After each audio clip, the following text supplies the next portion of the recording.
ورحمة الله وبركاته.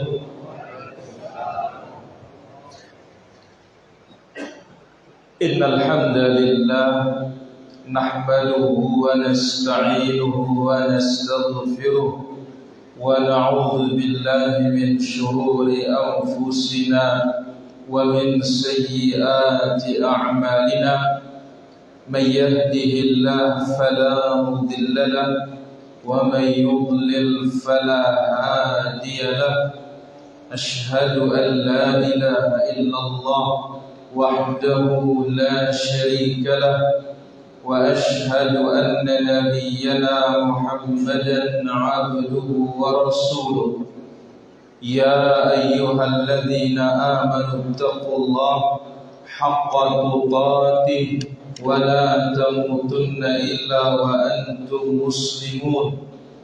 يا أيها الناس اتقوا ربكم الذي خلقكم من نفس واحدة وخلق منها زوجها وبث منهما رجالا كثيرا ونساء واتقوا الله الذي تساءلون به والأرحام إن الله كان عليكم رقيبا.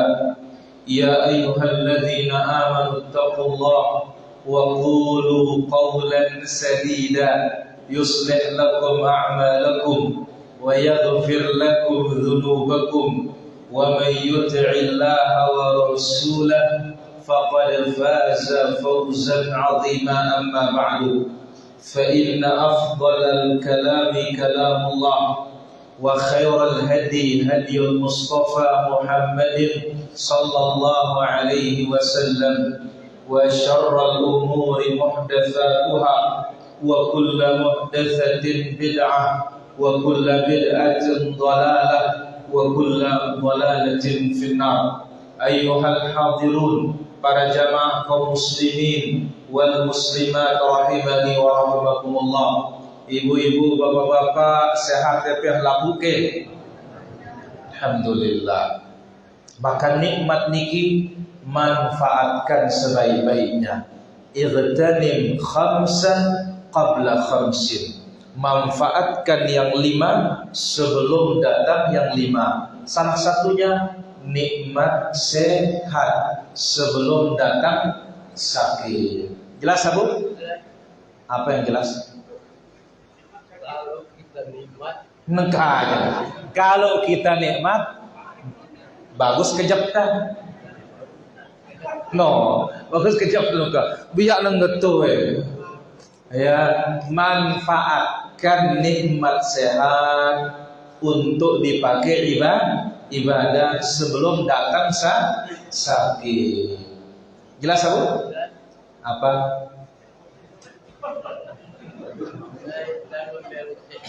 Terus? Terus? Nah, kalau kita menderita nikmat, Ida nyarah nih NPM. lalu dia sakit. Mama, kita gampang nikmat lagu dia sakit kena. Banyak narah nikmat lamun tersakit jangan. Dia sakit ya Allah. Kita kejar. No, kita gampang nikmat oleh Allah. Kita sakit nuka. Kita kejap. Belengkap nih enggak ada wah. Kejap gua kamu.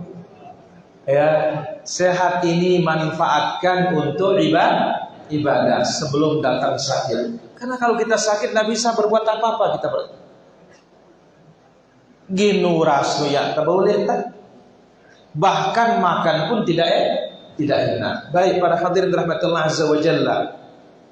Pertanyaan, siapa nama sahabat yang minta izin kepada Nabi untuk menulis hadis-hadis beliau?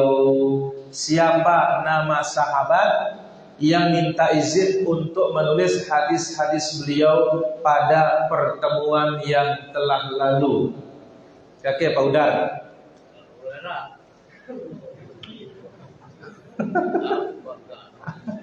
Udah? Mbe, pihalkin. Oh, parkiran. Gede parkiran apa tuh nah? Dadu, beda. Siapa namanya? Oh, lolos. Siapa Pak Guru? Abu Sa'id Al-Khudri. Dia minta izin kepada Rasul sallallahu alaihi wasallam. Ya Rasulullah, kami minta izin mencatat hadismu. Nabi mengatakan jangan. Tapi ini peristiwa di awal-awal Islam. Nah, sekarang masuk kita ke Maja'a fi rukhsati fi kitabatil ilm. Bab keringanan menulis ilmu. Jadi kalau dua hadis sebelumnya ya takanggo menulis. Dalam hadis ini diperbolehkan untuk menulis. San, iqra san. Mana mic-nya Bu? Kasih Bu.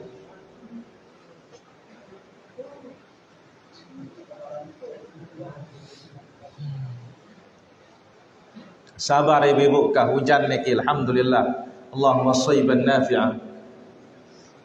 Bismillah, alhamdulillah, wassalatu wassalamu ala Rasulillah Nabiyyina Muhammad sallallahu alaihi wasallam wa ala alihi wa ashabihi wa man tabi'ahum bi ihsan ila yaumil. Qala al-mu'allif rahimahullah ta'ala babu ma jaa'a fi rukhsati fi kitabatil ilmi. Al-hadithu al-thani wa sittun. An Abi Hurairah radhiyallahu anhu qala لما فتحت مكة قام النبي صلى الله عليه وسلم فذكروا خطبة النبي صلى الله عليه وسلم قال فقام رجل من أهل اليمن يقال له أبو الشام فقال يا رسول الله اكتب لي فقال اكتب أيوة اكتبوا لي فقال اكتبوا لأبي الشام متفق عليه. Alhamdulillah. Hadirin rahmatullah azza wa jalla. Ini hadis nomor 62. Jumlah semua hadis dalam kitab niki 160. Berarti beruna sepertelu ini kitab. Masih kurang lebih lah gitu ya. Lebih sedikit. Ya, kita masih memerlukan sekitar berapa? 90-an afwan. 100 gitu. Ya, masih kita perlu 100 hadis lagi niki baru selesai kitab niki. Mudah-mudahan Allah Azza wa Jalla sehatkan kita semua, panjang umur, ya, bisa mengambil manfaat dari hadis-hadis Rasulullah sallallahu alaihi wasallam. Bab dalil-dalil yang membolehkan kita untuk mencatat ilmu. Kalau bab sebelumnya larangan mencatat ilmu. Nah, dalam ilmu usul fikih ini dikatakan ada ilmu nasikh wa mansukh. Ada hukum yang terhapus, ada hukum yang menghapus. Yang sudah terhapus larangan menulis ilmu. Datang hukum berikutnya boleh menulis ilmu. Baik. Al-Musannif waffaqahullah membawakan hadis an Abi Hurairah radhiyallahu anhu qala. Abu Hurairah radhiyallahu anhu berkata, "Lamma futihat Makkah, ketika kota Makkah dikalahkan oleh Nabi sallallahu alaihi wasallam dan para sahabatnya." Berarti niki peristiwa Fathu Makkah. Nabi arana Fathu Makkah, ditaklukkan kota Makkah. Tahun berapa peristiwa niki Pak Tuan? Lolos. Tahun berapa? Pak Guru? Engkau tahun gajah. Luar biasa Pak Guru. Pak Tuan, Ajroli. Tahun pira kira-kira ini? Ibu-ibu, tahun berapa peristiwa Mekah niki dikalahkan oleh Nabi datang dari Madinah? Siwa kah pulu ke? Apa Minan? Tahun 10 Julia. Apa? Tahun 10 Julia. Tahun 10 Juliah mana no?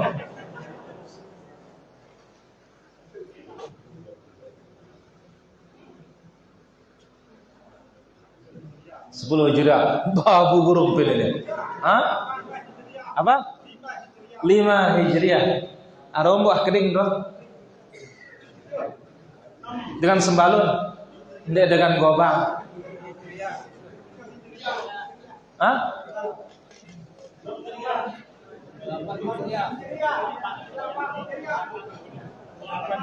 Berapa?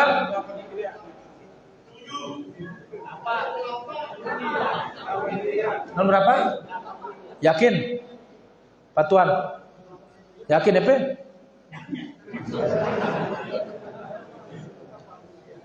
Bagaimana, Bu? Sahih? Oh, ini tidak sahih loh, Kak. 9. Iya, berumur nenek.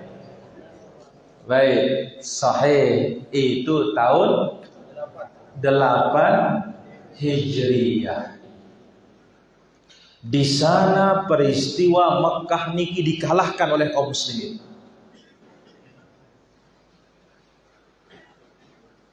Fadzakara al-khutbata khutbatan Nabi sallallahu alaihi wasallam. Aqama an-nabiyyu, Nabi berdiri dan Nabi berkhutbah. Qala faqama rajulun min ahli al-Yaman. Di saat Nabi sedang berkhutbah para jamaah, tiba-tiba ada orang Yaman berdiri, motangnya. Berdiri orang Yaman ini. Namanya Abu Syah. Apa kata Abu Syah? Ya Rasulullah, uktubuli. Tolong catatkan aku khutbah yang tadi. Tolong catatkan aku ya Rasulullah. Faqala, lalu Nabi sallallahu alaihi wasallam bersabda kepada para sahabatnya, uktubu li Abi Syah. Catatkan Abu Syah. Tuliskan Abu Syah. Hadis muttafaqun alaih. Nah, jelas sekali di dalam riwayat niki para jamaah, Nabi menyuruh sahabat mencatat hadis beliau yang sudah beliau ucapkan. Nah, kalau dalam 2 pengajian sebelumnya justru Nabi apa? Melarang. Siapa yang mencatat selain Quran hapus. No. Kemudian hadis Abu Sa'id, ahad siwah liwat no. Ya Rasulullah, izin mau mencatat, jangan. Tapi ternyata di sini peristiwa tahun ke-8 Hijriah niki sudah menunjukkan akhir sudah hayatnya Nabi sallallahu alaihi wasallam. Nabi ternyata bukan lagi mengizinkan tetapi menyuruh. Catatkan, tuliskan Abu Syah. Jelas Abu? Baik. Hadirin rahmati Allah azza wa jalla. Sebagaimana yang kita sebutkan dalam pertemuan yang lalu, menulis ilmu niki sebab dan sarana terpenting untuk menjaga ilmu. Sebab terpenting menjaga ilmu adalah catatan. Lebih-lebih kita bawakan juga hadis sebelumnya sampai Nabi mengatakan qayyidul ilma bil kitab. Ikat ilmu itu dengan catatan. Talin niat. Ikat dengan catatan. Nah, maka nanti akan datang dalam faedah para sahabat menjaga ilmu Islam itu dengan 3 cara. Dijaga dengan berapa? 3 cara. Baik, hadirin rahmatullah azza wa jalla. Untuk menjelaskan riwayat niki, Nabi bukan sekedar mengizinkan, tetapi Nabi Suruhna sahabat, petulisan Abu Syah. Kenapa Nabi mengatakan catatkan Abu Syah? Pertama, karena Nabi tidak bisa menulis. No, ibu-ibu. Jadi Nabi entah ya nak tahu nak nulis ibu-ibu. Ma bapak ada aku ngetoja. Beda. Nabi tidak bisa menulis, Nabi istimewa. Lamun ita ya tahu nulis kumbenta. Ya temuan belajar ya teblok ja. Ya temuan belajar. Kumbe yang pun belajar kepeng ya nara ilai. Betul kakno bakah? Pembau kayu pen gawar wah muka tulak sekolah wah muka.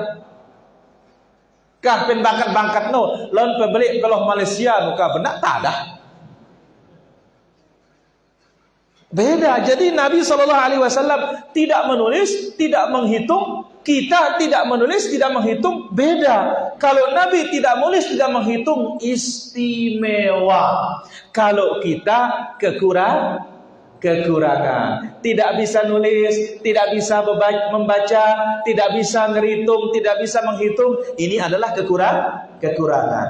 Apa bedanya? Nabi kalau dia bisa membaca, kalau dia bisa menulis, orang kafir mengatakan Quran itu ciptaan Muhammad. Apa PK? Ini kalau Nabi bisa menulis, Nabi bisa membaca. Oh, berarti Quran ini bukan firman Allah. Nabi Muhammad itu atau Muhammad itu bukan Nabi. Kenapa? Bayam ya pin balik ini antar pin tulis ya nuka. Kena tadah hilang. Jadi ini hikmahnya kenapa Nabi tidak bisa menulis. Kenapa Nabi tidak bisa membaca. Tidak ada jalan orang-orang musyrikin menuduh Quran itu ciptaan Muhammad. Istimewa berarti para jamaah? Istimewa. Nah, tapi kalau kita tidak bisa membaca, tidak bisa menulis, susah kita. Jelas susah. Ya, matan jam ya ketua, jampiran ini. Baca marat terbin loh. Beketuan ke kelam jampiran ya. Bama marajam tak kelemu. Susah kalau kita para jamaah. Tapi pada diri Nabi SAW tidak bisa membaca, tidak bisa menulis, tidak bisa berhitung, keistimewaan. Baik. Faedah pertama. Lam tudawwanis sunnah fi dawawin khassah fi hayatin Nabi SAW. Hadis-hadis Nabi di zaman Nabi masih hidup belum dicatat di buku khusus, belum dicatat di catatan khusus. Hatta fi ahdi sahabati wa kibarit tabi'in, di zaman sahabat belum juga dicatat di kitab khusus. Di zaman tabi'in, alim, tabi'in tua, belum juga hadis niki dicatat di kitab khusus, belum.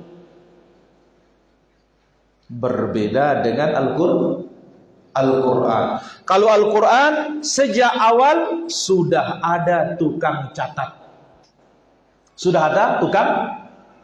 Di antara tukang catat siapa Pak Guru? Zaid ibn Thabit, tukang catat wahyu di para jamaah.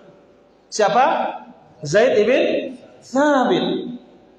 Kemudian juga ahli Quran, Abdullah bin Mas'ud. Kemudian juga ya Ubay ibn Ka'ab. Termasuk tukang catat wahyu siapa? Utsman bin Affan. Termasuk juga tukang catat wahyu paman kita, Adinta, paman kaum mukminin, Muawiyah. Jadi kalau Quran sejak awal sudah ada catatan para jamaah. maka membukukan Quran itu bukan bid'ah. Karena sudah ada catatan khusus. Nah, yang jadi faedah niki, hadis itu belum dicatat secara khusus zaman Nabi, zaman sahabat, zaman tabi'in iloka. Tabi'in tua. Wa innama yabda'ut tadwin bima'nahu sahih. Tetapi dimulaikan pencatatan hadis secara khusus fi ahdil khalifatil adil, di zaman khalifah yang adil, Umar ibn Abdul Aziz. Zaman siapa? Umar bin Abdul Aziz. Fa'amara bi jam'i sunnati Rasulullah sallallahu alaihi wasallam. Beliau memerintahkan mengumpulkan, mencatat di kitab khusus hadis-hadis Rasulullah sallallahu alaihi wasallam. Wa kallafa ahlal ilm, ditugaskan para ulama, wathiqah, ditugaskan ulama-ulama yang terpercaya hafalannya, yang kuat hafalannya, kazuhri wa ghairihi, seperti Imam Az-Zuhri dan yang lainnya. Ini sejarahnya para jamaah. Jadi secara khusus kitab hadis di zaman Rasul belum dicatat di tempat khusus, beda dengan Quran. Zaman sahabat demikian juga, awal-awal tabi'in demikian juga. Zaman Khalifah Umar bin Abdul Aziz baru ada dan yang ditugaskan ulama-ulama hebat, ulama-ulama terpercaya seperti Imam Az-Zuhri dan yang lainnya. Ini sejarah. Faedah nomor 2. Marra tadwinus sahabati lis-sunnati wa kitabatuhum laha bimarhalatain. Para sahabat dalam menulis hadis Nabi sallallahu alaihi wasallam melalui dua fase.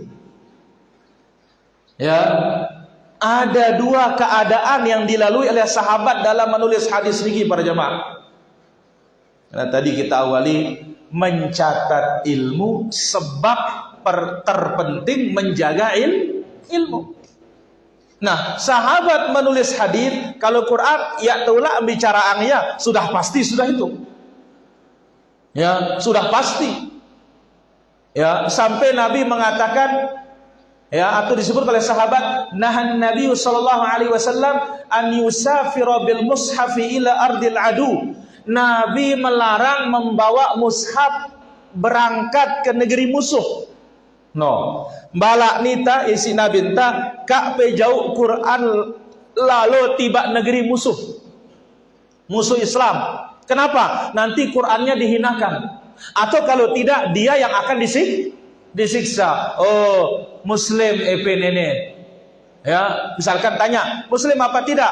Karena Muslim nggak boleh di sini. Unda periksa ternyata ada mushaf, kendaitan pelekak, kalau dia disiksa. Atau kalau tidak, mushafnya dihinakan. Lihat di barat sekarang para jamaah, orang-orang kafir niki tidak sudi dengan Islam itu, sampai beberapa peristiwa Quran sengaja dibakar. Sediahna jamaah sedutna Quran no, kumbena dia mau pancing kemarahan kaum muslimin. Mungkin pelunggu dengarkan, ya. Atau apa cara lain, dibuat karton Nabi, ya, karton Nabi jauh bom. Coba ini apa tujuannya? Memancing kemarahan Islam, memancing kemarahan kaum muslimin. Jadi kalau Quran tidak usah kita bicarakan, sudah jelas ditulis. Tapi kita berbicara menulis hadis. Sebagaimana malam apa Kamis kita menyebutkan, ternyata sumbangsih sumbangan hadis dalam mendatangkan hukum dalam syariat niki berapa? 2/3. Quran itu ukurannya sepertiga. 2/3-nya di mana? Di dalam hadis Rasulullah sallallahu alaihi wasallam. Tapi Quran sudah mengisyaratkan. Salah satunya surat Al-Hasyr, "Wa ma atakumur rasul fakhudhuhu." Apa yang dibawakan kalian oleh Rasul ambil. Apa jungang nepele Nabi pejauh ya. Wa ma nahakum anhu fantahu. Apa yang dilarang tinggalkan. Nah, kita ulangi faedah yang kedua. Para sahabat dalam menulis hadis, mereka melewati 2 fase, 2 perjalanan. Perjalanan pertama, marhalah pertama, marhalatun nahi 'anil kitabah. Perjalanan pertama, fase pertama, mereka dilarang untuk mencatat. Wa dzalika fi bidayatil amri. Ini berlaku di awal-awal datangnya Islam, di awal-awal turunnya wahyu. No, terutama di Mekah para jamaah. Awal-awal turun wahyu. Ya, terutama di Mekah niki awal turunnya wahyu, jangan catat hadis karena beberapa sebab. Salah satunya nanti Quran dengan hadis campur. Bingunglah umat, mana Quran, mana hadis. Baik. Ini perjalanan pertama perjamaah, fase pertama, yaitu larangan mencatat hadis di awal-awal datangnya Islam. Karena khawatir Quran dengan hadis nyampur. Yang kedua, naskhun nahyi was samahi bil kitabah. Dihapusnya larangan mencatat dan diperbolehkan atau diizinkan untuk mencatat hadis-hadis Rasulullah sallallahu alaihi wasallam. Secara pasti tidak diketahui para jamaah. Secara pasti kapan izin itu? Ya. Kenapa? Karena tadi kalau melihat akhir tahun ke-8 catat untuk Abu Syah. Niki dia perjalanan kedua. Ya, marhalah kedua, fase kedua tentang sahabat mencatat hadis Rasulullah sallallahu alaihi wasallam, dihapus larangan, dibolehkan untuk mencatat. Ketika hilang kekhawatiran yang tadi supaya Al-Qur'an dengan hadis tidak tercampur, sudah hilang, dibolehkan. Maka Imam Al-Bukhari di dalam sahihnya membuatkan bab kitabatil ilm, bab dibolehkan mencatat ilmu, dan dibawakan dalil-dalil yang membolehkan. Ini dia peristiwa singkatnya, perjalanan singkat tentang menulis hadis Rasulullah sallallahu alaihi wasallam. Yang ketiga, al-inayatu bis sunnah an masdariha al-mubashir. Hadis niki menjelaskan perhatian terhadap hadis dari sumbernya langsung. Menjaga hadis dari sumbernya langsung. Loh, apa pentingnya menjaga hadis niki para jamaah? Ate ya narak hadis palsu. Supaya tidak ada hadis dhaif. Karena sudah kita sebut di Darul Hijrah, bagaimana bahayanya menyampaikan hadis palsu. Apa bahayanya coba? Mayani. Subhan. Ajaros. La ilaha illallah. Tiket ke neraka. Iya jamak nih wah. Sadaya jarosnya segar tadaknya. Betul. Karena Nabi mengatakan, "Man kadzaba alayya muta'ammidan." Siapa yang berdusta atas namaku dengan sengaja, ambil tempat di mana? Di neraka. Nah, maka apa? Perhatian terhadap hadis dari sumbernya, yaitu Rasulullah sallallahu alaihi wasallam, kemudian sahabat, kemudian tabi'in minal jawanibis salasa, dari 3 segi para jamaah. Jadi ulama kita menjaga hadis itu supaya tetap dari sumbernya asli, mereka menjaganya dari 3 sisi. Ini cara sahabat menjaga hadis Nabi supaya tetap asli. Sisi pertama, hifdzus sudur, langsung dijaga di dada. Artinya hafal dari mulut ke mulut. Dari apa? Dari mulut ke mulut. Yang kedua, hifdzus sutur, menjaga tulisan. Setelah mereka hafal dari tulisan, disobek tulisannya. Zaman dulu para jamaah, no hebatnya sahabat mulai. Hebatnya tabi'in, hebatnya tabi'ut tabi'in. Jadi kalau dia hafal langsung, nomor 1. Kalau dia tidak hafal, catat. Nanti dihafal. Habis dihafal, robekna kertas ikadu nang hafal nunu. Supaya apa? Karena derajat paling tinggi supaya murni terjaga keasliannya lewat hafalan. Karena apa? Dari mulut ke mulut. Nah, ini sebabnya dalam ilmu hadis niki para jamaah, riwayat yang paling kuat itu ketika setiap perawi bertemu dan mendengar langsung. Contoh, Abu Hurairah langsung dengar kepada siapa? Rasul. Muka lawan muka, jamakkah? Marabasanta 4 mata lamun 2 ya. Belamun tenam pitu bukan luit mata. Marangkunitan ini langsung berhadapan. Nah, epe bareh nyampe yang lebale berhadapan epe kanca dengan nyampe yang Malik terus sampai ke kita. Ini derajat yang paling kuat. Ngarabasan yang kanu face to face karena yang penaran Facebook no. Bau kita saling apa? Saling kita, saling pantau. Ya. Ini derajat paling bagus para jamaah. Imam Bukhari bertemu dengan gurunya, nyambung. Gurunya Imam Bukhari bertemu dengan tabi'in. Tabi'in otomatis harus ketemu dengan sahabat, baru dikatakan tabi'in. Ya, kemudian sahabat harus bertemu dengan siapa? Rasulullah sallallahu alaihi wasallam. Jadi 3 sisi telu arah sahabat niki menjaga kemurnian hadis. Pertama, apa? Langsung dari mulut ke mulut. Yang kedua, tulisan. Yang ketiga, hifdzut tatbiqil amali. Dijaga hadis itu lewat praktik. Dijaga lewat apa?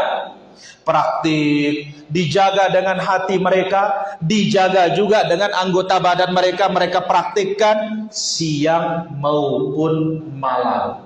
Oh, ini ibu-ibu. Maka rumit sekali dalam agama niki kalau orang mau memalsukan hadis itu. Nagin kendaitan doang. Akan ketemu para jemaah. Ya. Kenapa? Karena Allah akan betul-betul menjaga agama Islam.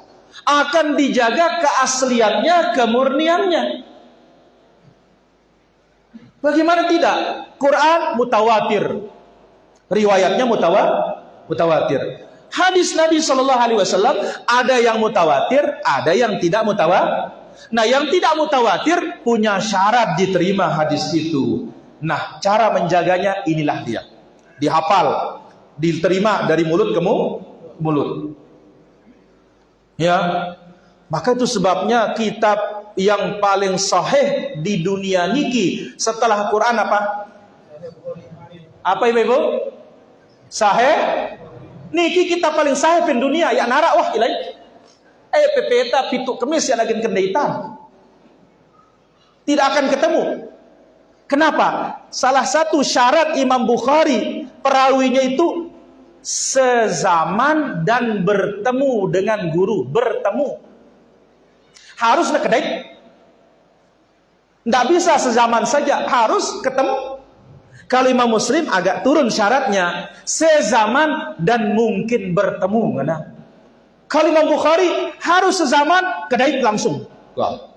Kenapa? Untuk menjaga keasliannya, menjaga niki cara sahabat menjaga hadis niki para jamaah, kemurnian sumber hadis itu. Pertama langsung dihafal, yang kedua ditulis, yang ketiga apa yang mereka lihat langsung praktik. Faidah nomor 4.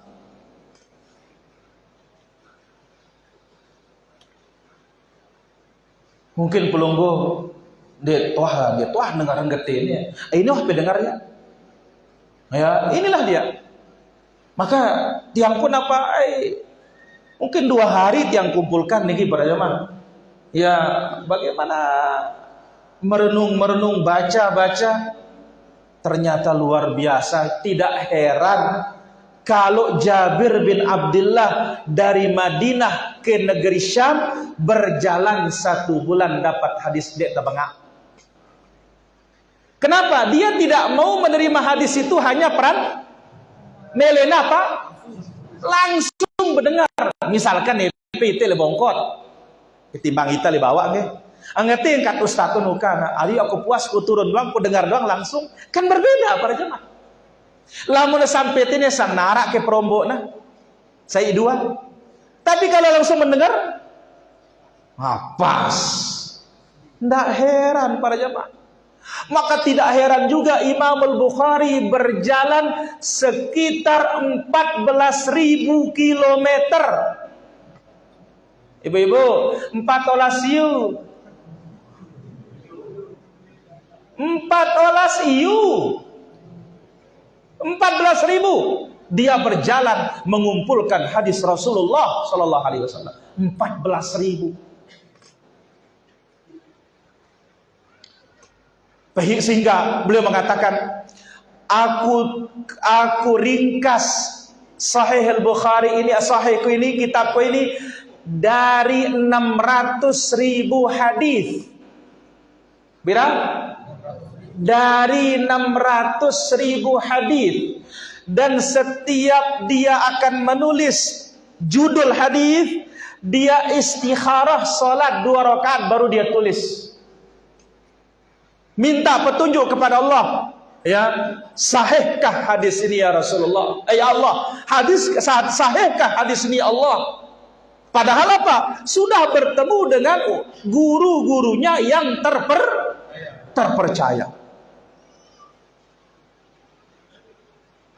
Dahulu para jamaah, Ibrahim An-Nakhai, kalau ada orang yang suka telat takbiratul ihram bersama imam, merangkat kalam kemis ya. Kalau ada yang suka telat takbiratul ihram, tidak mau diambil hadisnya. Saking telitinya kahumbe ini para jemaah. Maka benar-benar sudah agama niki dijaga oleh Allah Subhanahu wa taala. Ya naragin langan tagin miak bid'ah jawah.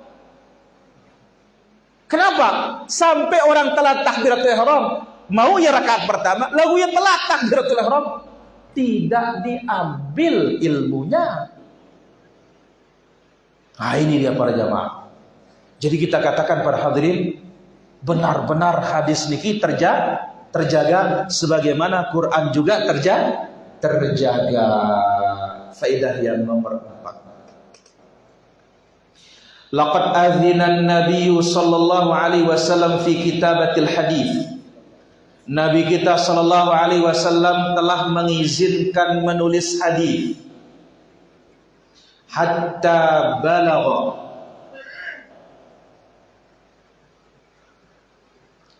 adadu ahadithiha tis'atu ahadith. Nabi telah mengizinkan menulis hadis sehingga jumlah hadis yang mengizinkan, jumlah hadis yang membolehkan. Kalau yang tidak membolehkan tadi kemarin kita ambil berapa?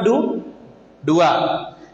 Untuk hadis yang membolehkan jumlahnya 9 hadis. Tulis, catat, tulis, catat. 9 hadis. Ya. Warawaha khamsatun minas sahabah, yang meriwayatkan izin menulis hadis niki ada 5 sahabat. Langsung didengar oleh sahabat dari Rasulullah Shallallahu Alaihi Wasallam. Nah, salah satunya siapa? Abu Hurairah, Anas ibn Malik, Ibnu Abbas, Rafi ibn Khadij, Abdullah ibn Amr ibnul As. 5 sahabat yang langsung mendengar Nabi Shallallahu Alaihi Wasallam diizinkan menulis hadis. Adapun jumlah hadis yang mengizinkan 9, sahabat yang meriwayatkan ada 5. Siapa? Abu Hurairah, Anas ibn Malik, Ibnu Abbas, Rafi ibn Khadij, Abdullah ibn Amr ibnul As radhiyallahu anhum ajma'in. Ini meriwayatkan izin. Sekarang faedah yang kelima. Waqad wujidat ba'dus sahaib fi ahdi Rasulullah sallallahu alaihi wasallam. Di zaman Nabi sallallahu alaihi wasallam telah ditemukan catatan-catatan hadis Rasul. Para jamaah.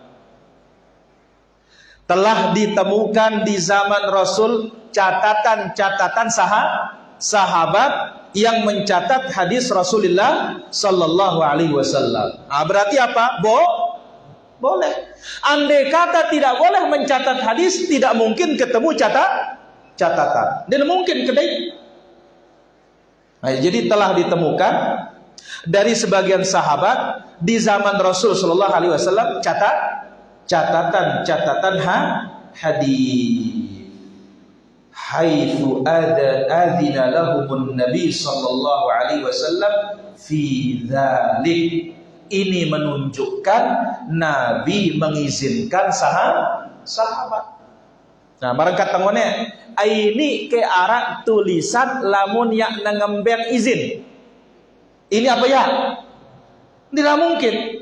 Maka ini bukti terakhir Nabi mengizinkan, sehingga sahabat punya catatan hadis Rasulullah sallallahu alaihi wasallam.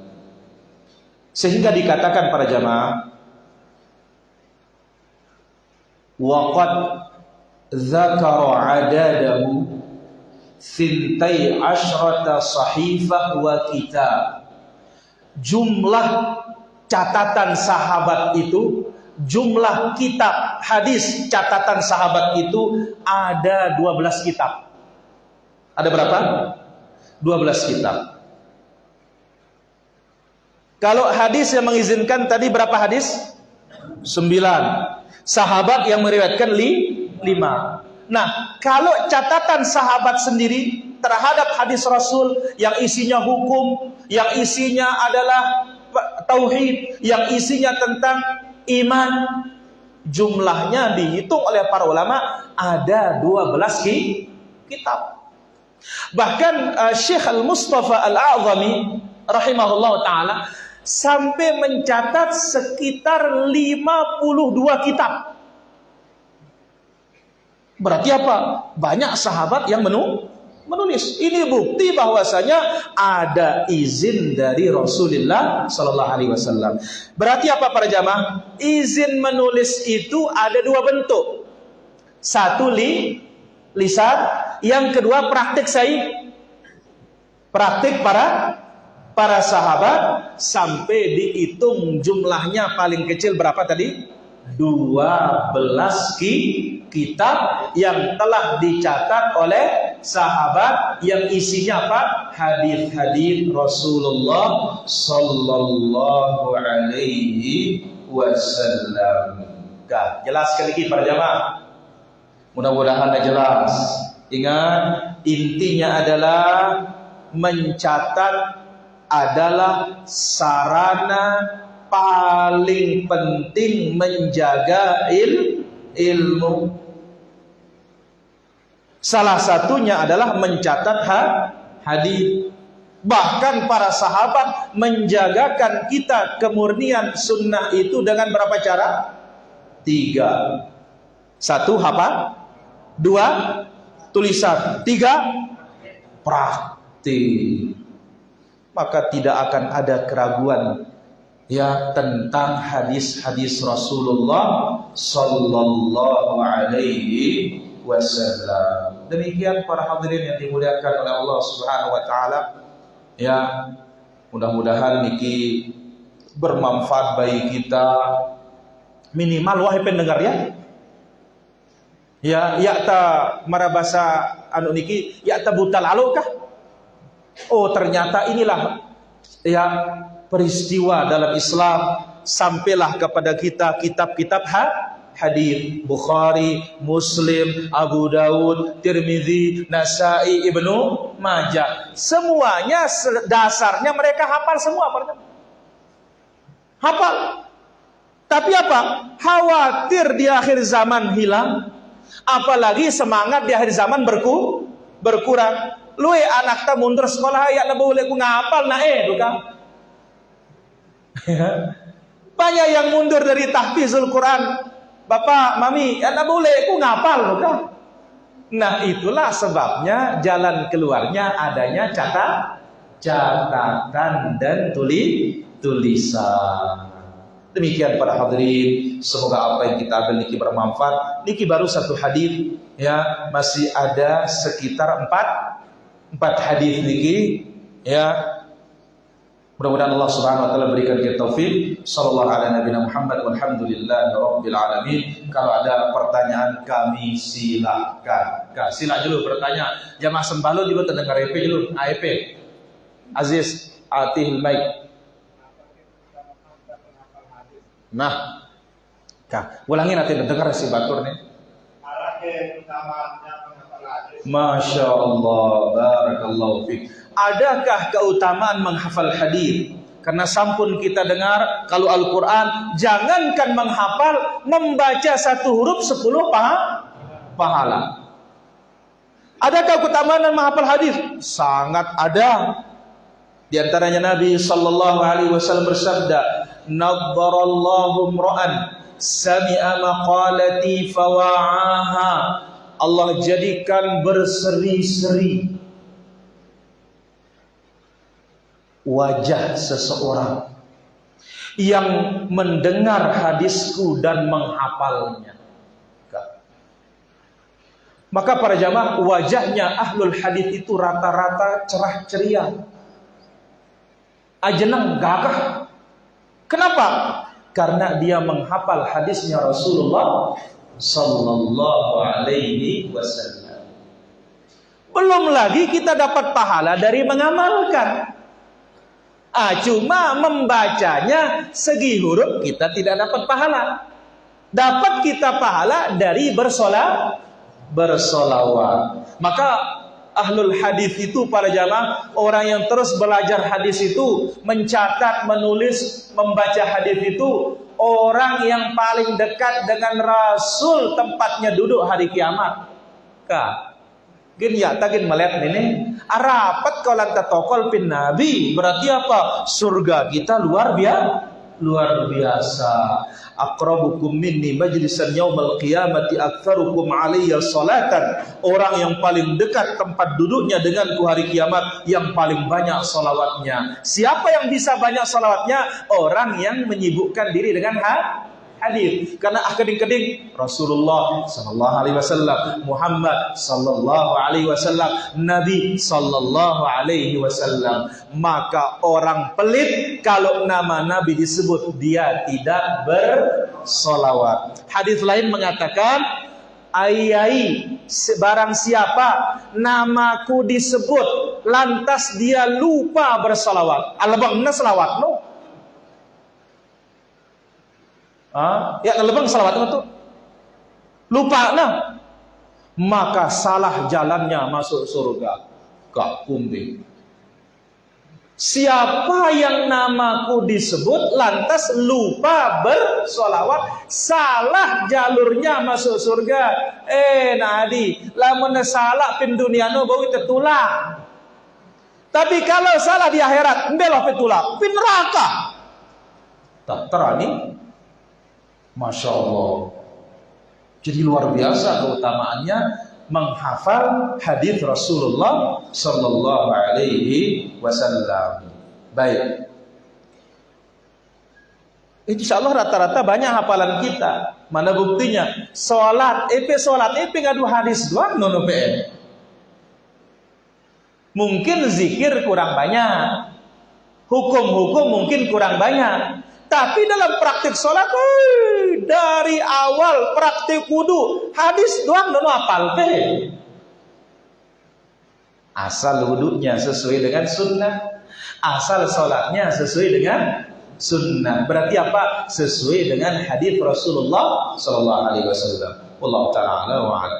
Bolehkah mengangkat tangan selesai sholat fardu bertepatan dengan turunnya hujan? Tidak ada masalah. Boleh. Wallahu ta'ala ala wa'ala. Pak Guru sila. Kasih mic Pak Guru. Astaghfirullah wa atubu ilaih. Astaghfirullah.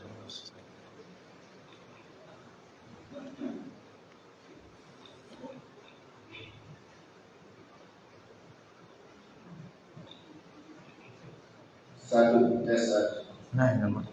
2 kali petes ya. Terima kasih Pak Ustaz. Ini yang dilindungi dengan perintah hadis nomor 22. Pertama, dikatakan bahwa pada saat Nabi masih hidup, catatan tidak ada. Bahkan dalam sahabat, dalam tabi'in itu tidak ada. Saat Umar bin Abdul Aziz lalu ada tulisan. Dari riwayat terakhir dikatakan bahwa jumlah di zaman Rasul sudah ditentukan catatan hadis Rasulullah. Baik. Ada 13. Baik.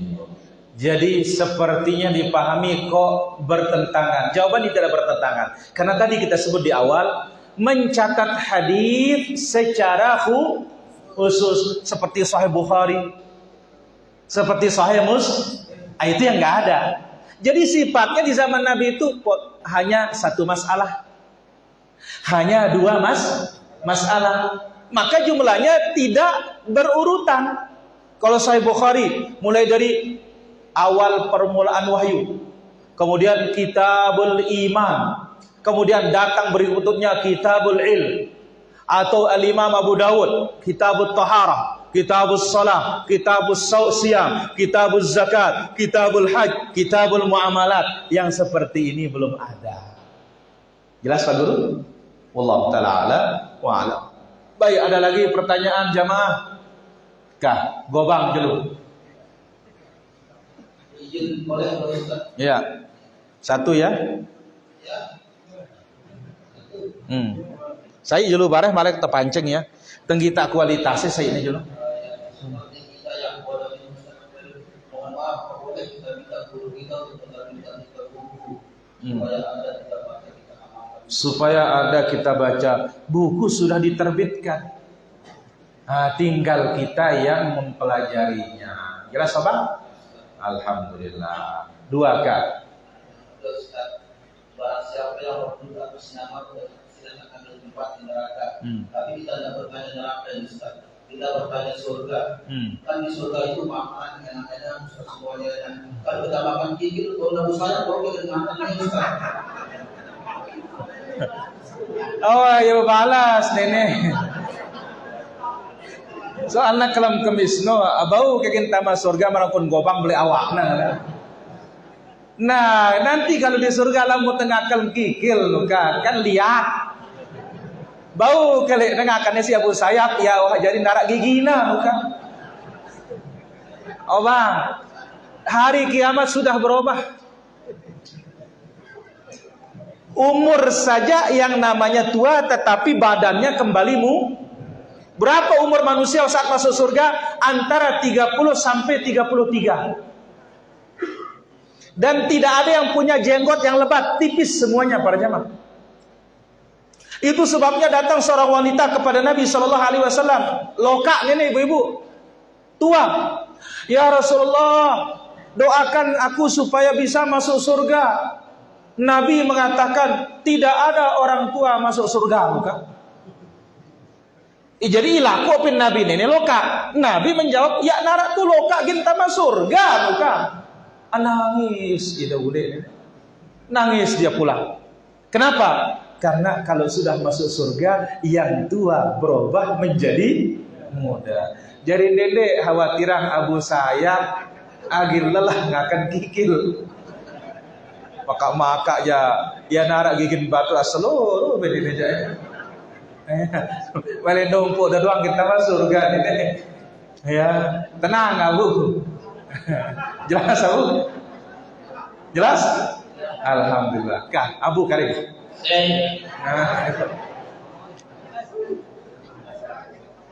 Nah, kalau dia bawa Apa? hukum naikkan Quran Nur Karim. Apa kenuka Abu ini? Apa Abu? Ulangi. Nah, hukum naikkan Quran Nur Karim. Ayolah. Luis jarana. Hukum lengan Quran Nul Karim bukan.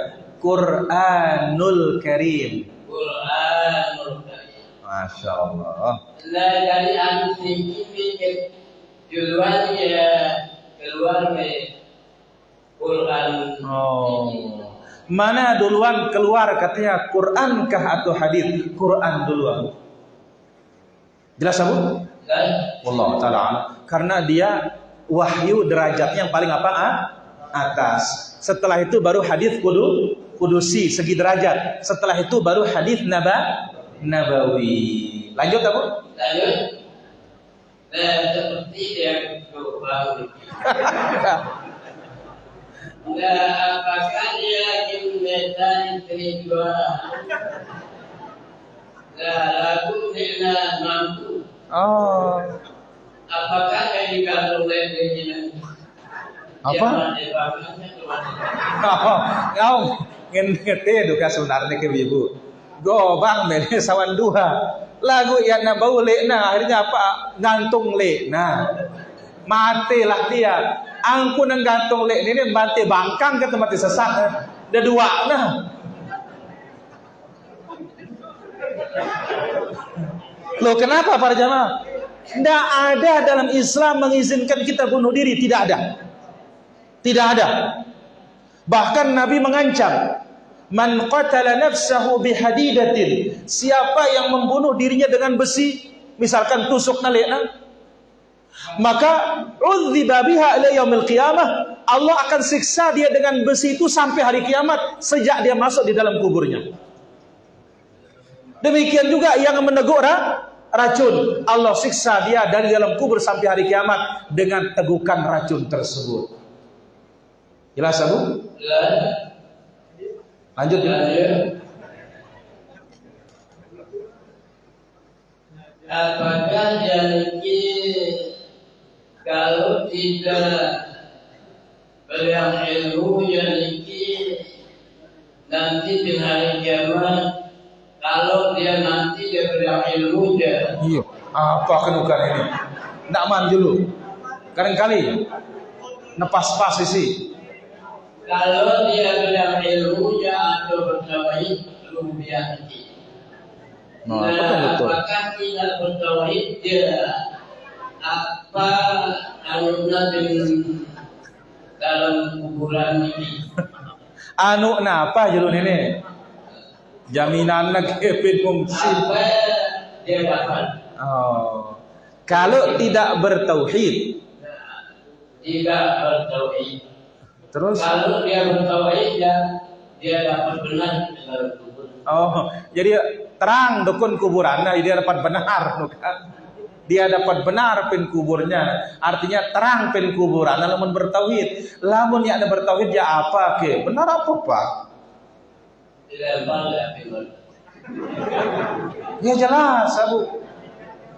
Karena ingat dalam hadis itu, haditsul Bara menyebutkan, seorang ketika ditanya, orang jahat, orang kafir ditanya, "Man rabbuka?" Siapa Rabbmu? Aku dengar orang berkata demikian, aku pun ikut-ikutan. Maka apa? Dipukullah dengan palu besi, dan dia berteriak, segala sesuatu mendengar teriakannya kecuali jin dan manusia. Dia tenggelam di dalam bumi dengan kedalaman 70 hasta. Palu itu andai kata dipakai memukul gunung, gunungnya akan berubah menjadi debu, berubah jadi kerpuk para jamaah. Tapi ini manusia dipukul oleh Allah, maka dia berteriak sekuatnya, tidak ada yang mendengar, jin dan manusia. Selain itu mendengarnya. Jelas Abu? Ya. Baik, pertanyaan berikutnya. Alhamdulillah saya kenal sunnah, semangat ibadah, ya, tapi masih suka nonton drakor, drama Korea. Apa tandanya amalan saya belum diterima? Sudah diterima yang sesuai dengan sunnah, tetapi masih memerlukan hidayah, ya, masih memerlukan hidayah. Maka teruslah berdoa, Allahumma hdini wa saddidni, Allahumma inni as'alukal huda wal tuqa wal afafa wal ghina. Atau doa dalam yang wajib dalam salat, ihdinas siratal mustaqim. Wallahu taala ala wa ala. Arak ke Malik ayat kakak.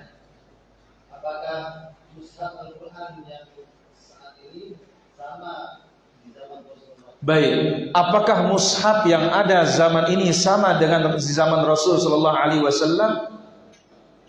Mushaf dulu awalnya Quran itu dicatat di kulit, pelapah kurma, batu, tulang. Lalu itu yang dicatat. Dicatatan. Adapun penghafal, rata-rata sahabat menghafal. Saat terjadi peperangan di zaman Abu Bakar menumpas orang-orang yang mengaku dirinya Nabi yang ada di Najd Riyadh, memerangi Musailamah Al-Kadzdzab, banyak penghafal Quran itu yang syahid. Langsung Umar memberikan usulan kepada Abu Bakar, "Hai Abu Bakar, tuliskan Quran itu dalam satu mushaf, kumpulkan dia. Qurannya dicatat ada, tapi belum dikumpulkan, kumpul menjadi satu buku." Abu Bakar berat. Kenapa? Bagaimana aku mengerjakan sesuatu yang tidak pernah dikerjakan oleh Rasul sallallahu alaihi wasallam? Tapi Umar terus mengatakan, demi Allah ini baik. Nah, masuklah Allah subhanahu, dan maka masuklah dia sunnah khulafa Ar-Rasyidin. Allah melapangkan dada Abu Bakar. Ternyata Abu Bakar menerima usulan tersebut. Kenapa? Banyaknya penghafal Quran yang meninggal. Di zaman Utsman, karena banyaknya rasem tulisan, banyak bukan dengan bahasa Quraisy. Sementara kebanyakan Quran ini turun dengan bahasanya Quraisy. Ini baca ribut begini, ini lain baca, kabilah lain baca, lain kata membaca. Padahal Qurannya satu. Maka Utsman menyatukan ya persepsi segi tulisan, gunakan bahasa Quraisy, karena itu paling banyak turunnya Al-Quran. Maka dikenallah mushaf Al-Quran rasam Utsmani, ya, mushaf Quran dengan tulisan Utsman, dengan dialeknya bahasa Quraisy. Kalau Qurannya tetap sama, Qurannya tetap sama, tapi tulisan yang kita beredar atau yang kita lihat sekarang ini adalah dengan rasam Utsmani, yaitu rasamnya Khalifah Utsman. Maka para ulama kita mengatakan, andai kata tidak ada jasa Utsman yang lain, hanya menyatukan umat dalam mushafnya sudah cukup. Kenapa? Orang hampir perang saat itu gara-gara dialek. Ini membaca begini, mayak nengete luka, lain dengar tanuka. ribut mereka. Inilah dia pemersatu umat dalam tulisan Al-Quran. Nah, jadi tulisan-tulisan yang lain itu dibakar oleh Utsman. Dia yang nulis, lalu dikirim kepada daerah-daerah kaum muslimin. Sampai sekarang inilah dia. Jadi yang ada lihat para jamaah, Rasm Utsmani katanya, dengan tulisannya Utsman, karena beliau yang memperkerasai, yang punya inisiatif, punya pemikiran, satukan sudah tulisannya Al-Quran ini. Demikian, semoga apa yang kita ambil bermanfaat para jamaah. Memang agak tinggi rasanya, tapi ini sejarah supaya pelungguh tahu, oh inilah dia perjalanannya. Perlu natayak ndah ilmu no, karena bawa-bawa terus. Perlu dinaik pengetahuan kita. Bekah mudah-mudahan barokah niki para jamaah. Nanti kita sambung lagi. Wassallallahu ala nabiyina Muhammad wa ala alihi washabihi ajma'in. Subhanallahi wa bihamdik, asyhadu an la ilaha illa anta astaghfiruka wa atubu ilaik. Walhamdulillahi rabbil alamin. Gak umumkan Abu